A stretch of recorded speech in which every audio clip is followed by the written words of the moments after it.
Ridley Scott has crafted a serviceable sequel to his Best Picture-winning Russell Crowe-starring epic, but Gladiator 2 pales in comparison to the previous chapter, leaving your expectations at the door will serve the sequel better. The narrative may follow a different character, but the trajectory is strikingly similar to the first film, perhaps unnecessarily so. The tragedy and revenge-driven fight for your freedom in the arena arc is once again in play, only with less surprise and emotional impact than the first outing. The similarities also invite further comparison. While I understand the desire to recapture the magic of the first film, and the idea that if it ain't broke, don't fix it, I can't help but feel it would have benefited from a wholly different angle. Ridley Scott's skill in crafting strong visuals and big screen spectacle remains intact, and there are some undeniably impressive set pieces. However, some of the more obvious CGI-fueled moments are a drawback, detracting from what are otherwise engaging fun ideas. The first film, of course, had plenty of computer wizardry, but the balance between practical spectacle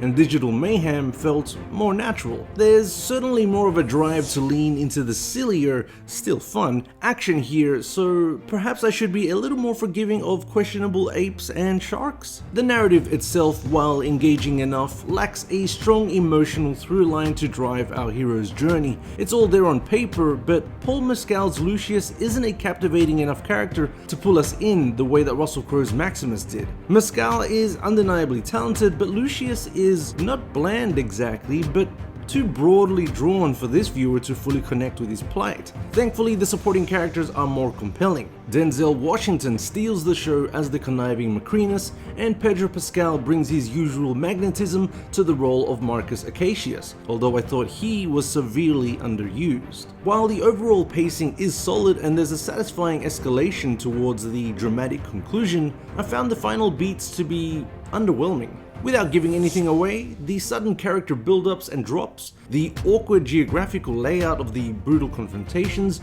and the unfulfilled tease of something much bigger, it all left me wanting more. Gladiator 2 is a second chapter that, while certainly entertaining and bolstered by various strong elements, is dwarfed under the shadow of its predecessor. I'm giving Gladiator 2 3 stars out of 5.